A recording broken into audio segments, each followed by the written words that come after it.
10, 9, ignition sequence start. 6, 5, 4, 3, 2, 1, 0. All engine running.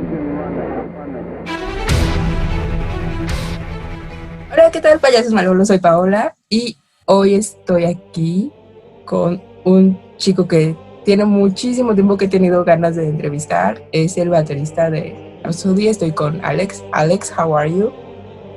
I'm fine. Hope you are fine too. Everything is great here, actually. It's been great. Thanks a lot for doing this. It's and hopefully you can tell me, how are you? How's the quarantine treating you? Everything is great. I mean, apart from the quarantine and all the Corona situation for everyone, this is also the reason I'm doing this, to be connected to the fans, to healing out to the people everywhere around the world, and do whatever you can do to stay connected. Because as a musician, you cannot go out and play anymore at the moment. So we try everything to, to stay connected and talk to the fans and do whatever we can do to make this time a better time. So, yeah, but apart from that, I mean, I think it's sometimes you can do stuff you never do, So if you're in quarantine, you find time for doing other different kind of things, and I think there's always a chance also in between. Bad times, you always find something, which can be a chance for the future, and, that stuff. Okay, we're going to talk a little bit of the past, because you were in a festival recently. Actually, you came to a festival. Yeah. The last thing I think world that we were in. So tell me a little more about the Hell and Heaven Festival.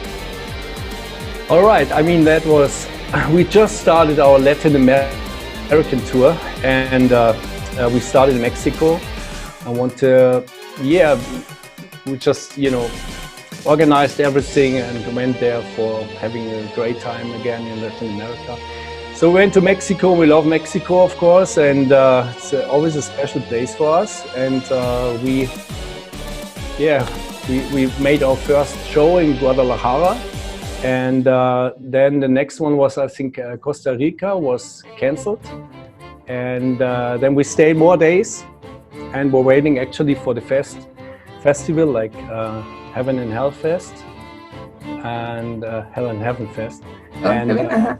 Exactly. So on that day, just before the show, it was like, everything was starting, like this quarantine, or the people going, crazy about this Corona stuff, and it spread it. So everybody was afraid what's going on and stuff. And so we were not really sure that this festival is gonna happen or it's gonna be canceled or whatever. So, but at least, we stayed, and we made it. And in the end, it was like we were supposed to play at like 5 or 6. And it was like, I don't think it was a main stage. And so a lot of bands were like canceling.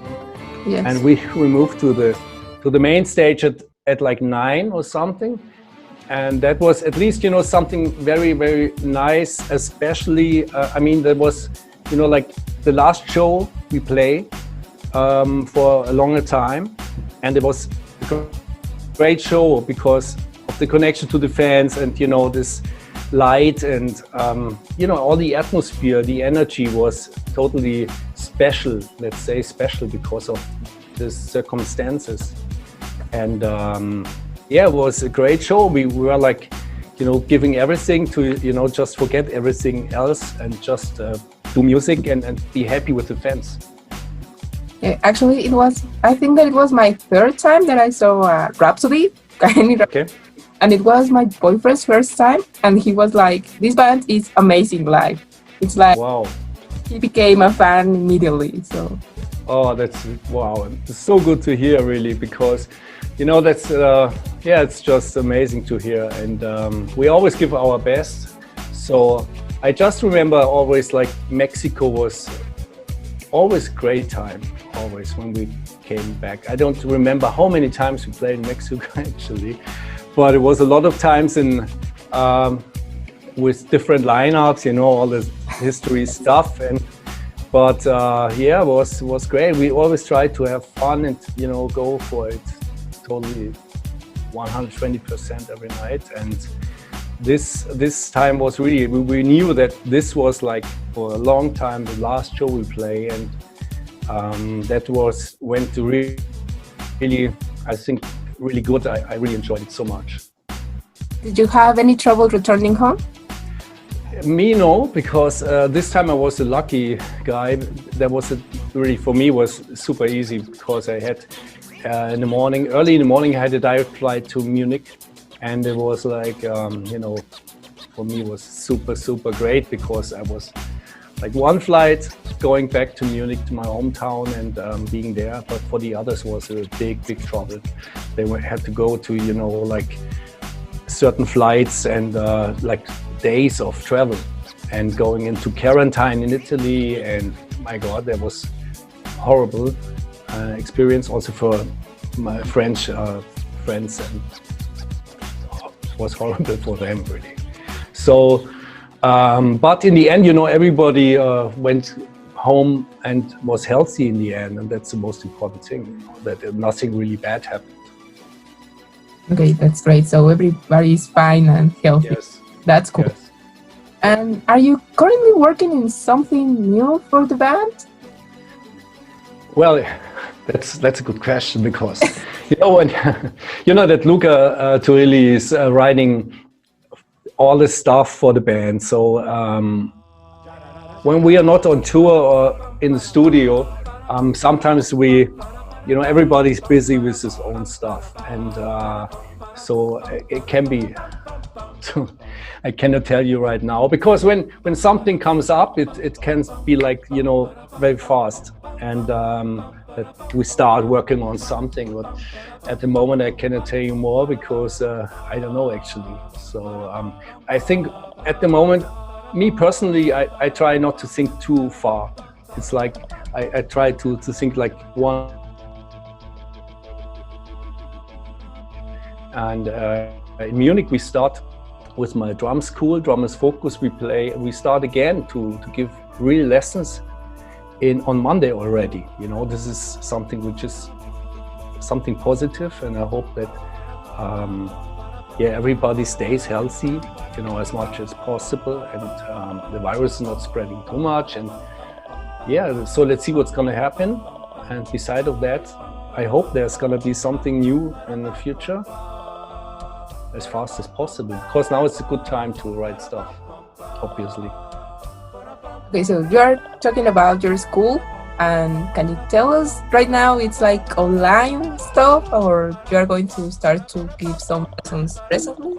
Yeah, I mean, I'm giving drum lessons since a lot of years, so like 20 years, and I always did this beside my activity as a musician on the road and studio stuff. So I really like to give lessons and, you know, enjoy the you know, the students and having a good time in the classroom and stuff, and having fun, obviously. And that's yeah, that's a Munich drum school, Drummers Focus, which is I think it's a pretty good one.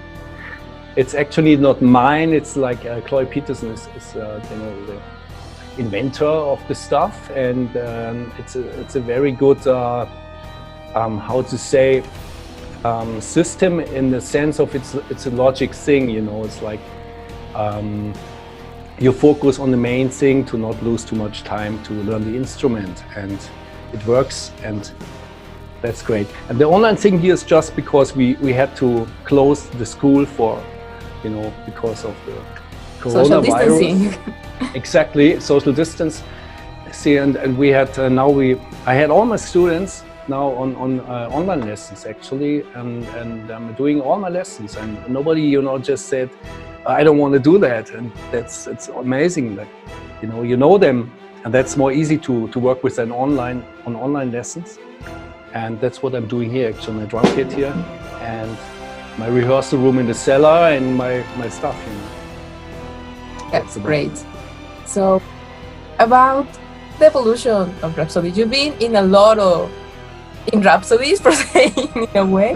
So yeah. The people love it so much. The people love it so much. They need a lot of versions of Rhapsody. Yes, actually, it's been like what Rhapsody is now touring or doing some stuff. So, it's the band evolution. Can you tell us a little more about it?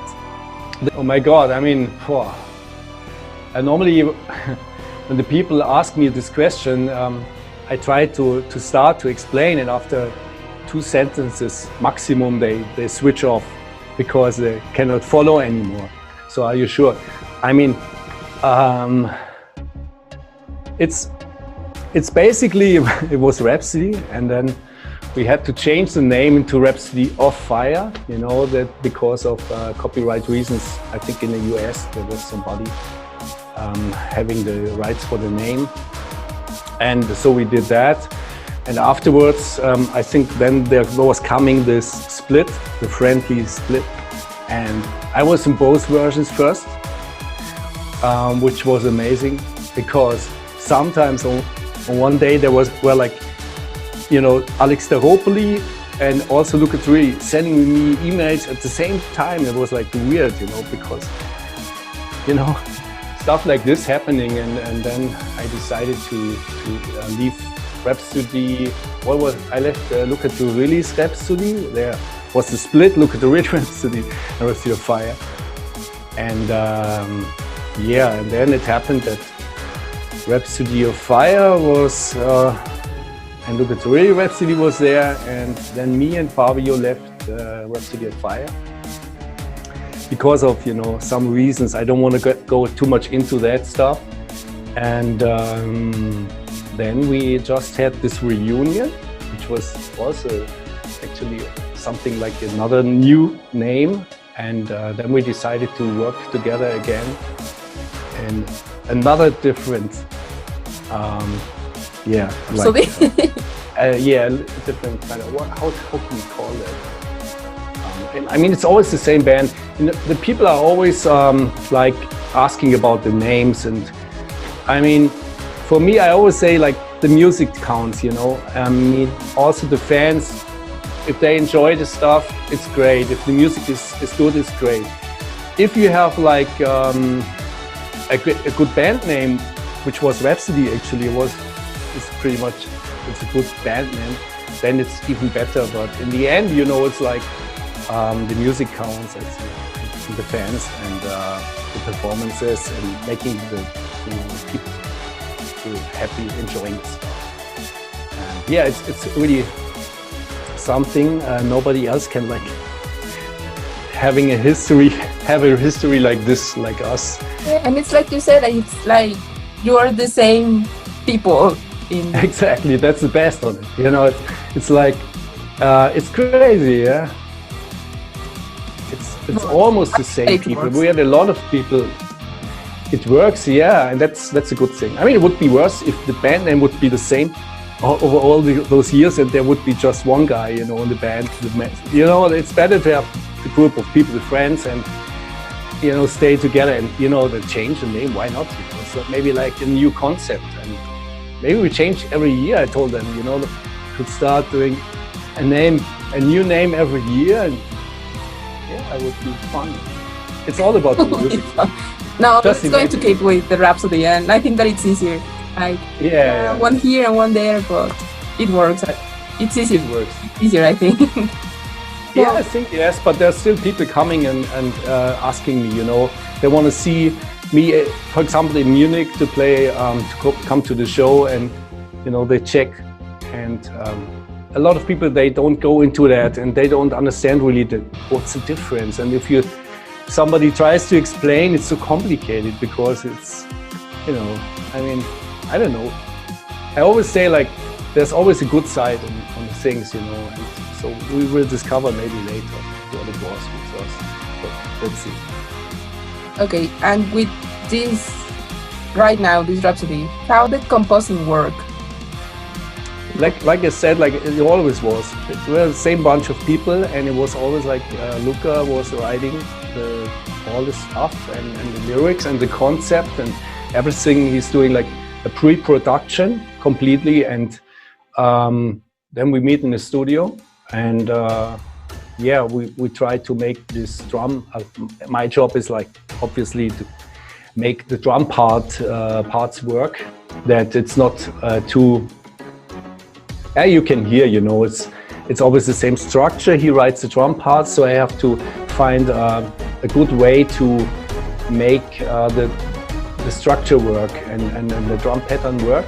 Like he has the same feeling to it, but I do it like a drummer would do it. So that's what we do, and then the rest is coming, you know. And we put everything together in the studio, and the record happens. That's great. And you personally, you work with a lot of bands. So is anyone missing? Do you want to work with someone? Oh my God. Yeah, a lot of bands I would work with. I mean, at the moment I'm not working with so many bands because I always try to,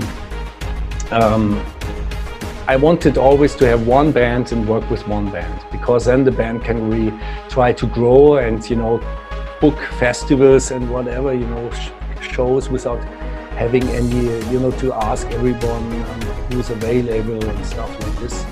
And so, but in the end I had always to do some studio works with this and that guys, like playing live shows.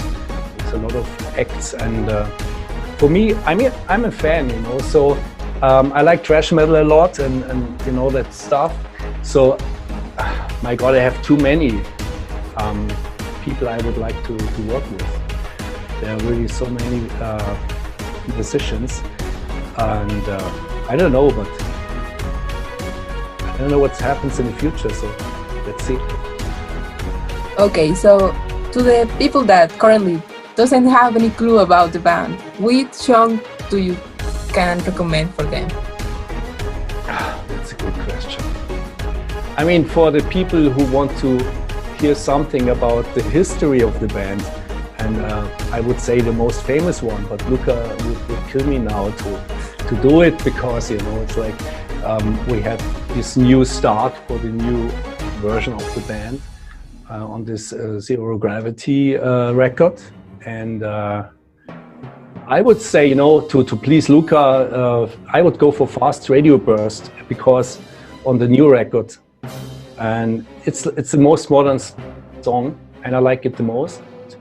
And I would wish we go into that direction more, you know, to be like, yeah, you know, breaking all the rules and go into, you know, new chapters, whatever, because I know that, you know, Luca is a fantastic songwriter and he can do that. And yeah, everyone, all the musicians we know for so long, Fabio, a fantastic singer, and, you know, everyone, at least, although, and we could really make it. And yeah, so go for the modern stuff. And if you want, you know, those to see how can a band do really something completely different, check out Emerald Sword, and check out, for example, Fast Radio Burst from the new record. And you think it's somehow two different bands, but it's not, you know.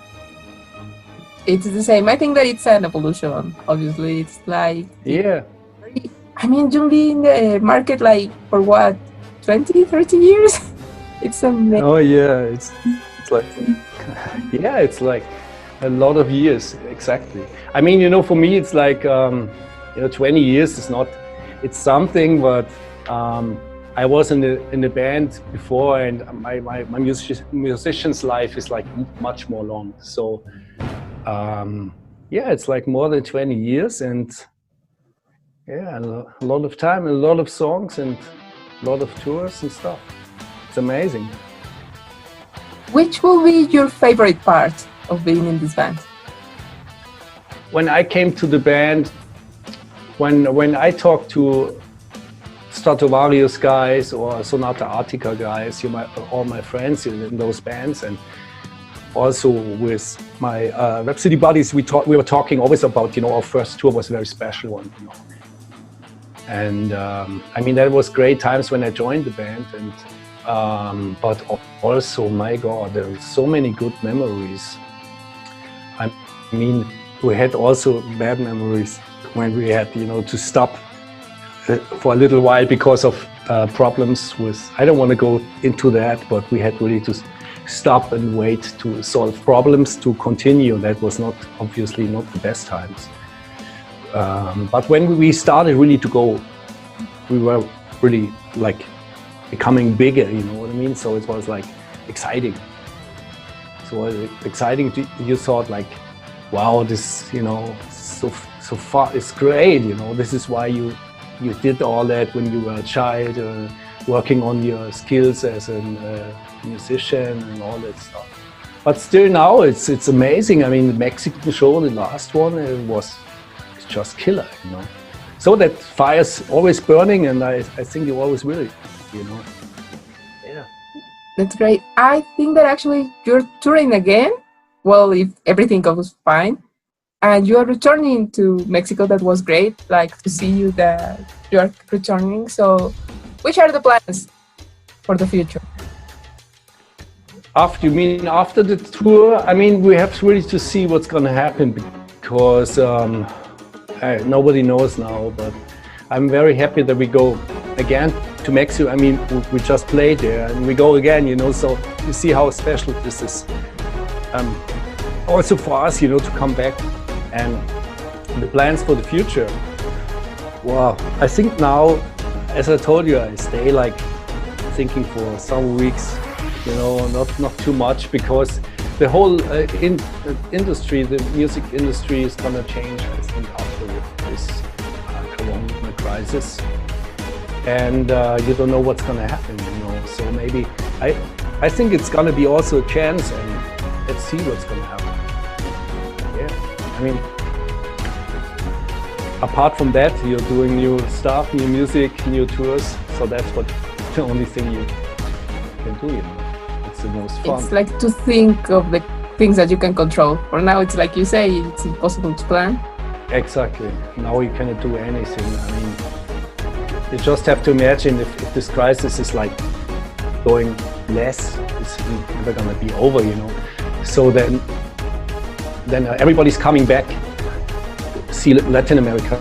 I mean, all the bands gonna come back, and I don't know how they wanna do it. You know, people have to have money to buy the tickets, and the musicians have to fly over. You know, nothing is for free. You know, so it's gonna be interesting.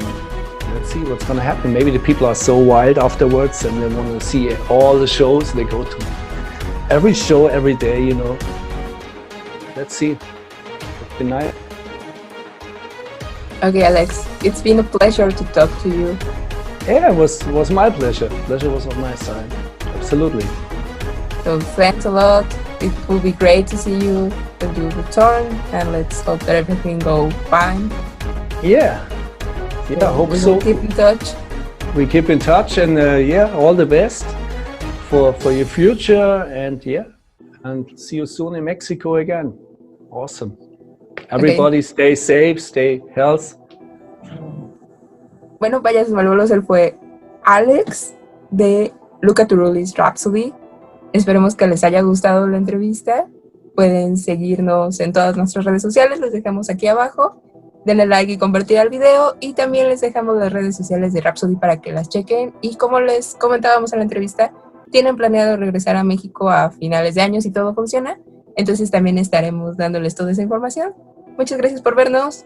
Adiós.